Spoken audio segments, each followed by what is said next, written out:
Mr. Speaker, I've always been interested in origins. Even though my training is in the law and in history, it has ever been an avocation of mine to contemplate and to study the origins of man and of life here on earth.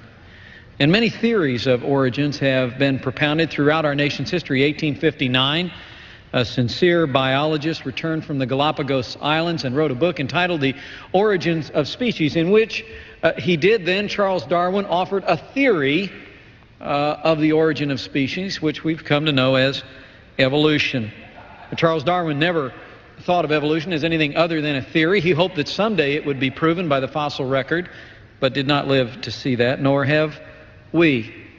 1925, in the famous Scopes monkey trial, this theory made its way through litigation into the classrooms of America, and we all have seen the consequence over the last 77 years.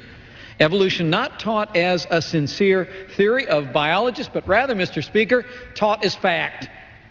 And lest anyone listening in would doubt that, we can all see in our mind's eye that grade room classroom we all grew up in with the linear depiction of evolution just above the chalkboard. There's the little monkey crawling on the grass. There's the Neanderthal with his knuckles dragging, and then there's Mel Gibson standing in all of his glory. It is what we have been taught, that man proceeded and evolved along linear lines. But now comes a new find by paleontologists in the newspapers all across America. A new study in Nature magazine. 6 to 7 million year old skull has been unearthed, the Torme skull. And it suggests that human evolution was actually, according to a new theory, human evolution was taking place, and I'm quoting now, all across Africa and on the earth. And the earth was once truly, and I quote, a planet of the apes on which nature was experimenting with many human-like creatures. Paleontologists are excited about this, Mr. Speaker, but no one's pointing out that the textbooks, I guess, will need to be changed, because the old theory of evolution, taught for 77 years in the classrooms of America as fact, is suddenly replaced by a new theory, or I hasten to add, I'm sure we'll be told, a new fact. Well, the truth is, it always was a theory, Mr. Speaker.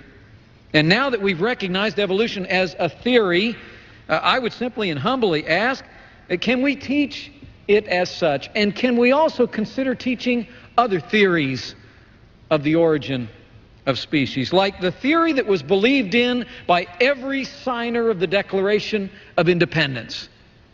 Every signer of the Declaration of Independence believed that men and women were created and were endowed by that same Creator with certain unalienable rights. The Bible tells us that God created man in His own image, male and female, He created them. And I believe that, Mr. Speaker. I believe that God created the known universe, the earth and everything in it, including man. And I also believe that someday scientists will come to see that only the theory of intelligent design provides even a remotely rational explanation for the known universe. But until that day comes, and I have no fear of science, I believe that the more we study the science, the more the truths of faith will become apparent. I just would humbly ask, as new theories of evolution find their ways into the newspapers and into the textbooks, let us demand that educators around America teach evolution not as fact, but as theory, and an interesting theory to boot. But let's also bring into the minds of all of our children all of the theories about the unknowable, that some bright day in the future, through science and perhaps through faith, we will find the truth of from whence we come. And I yield back.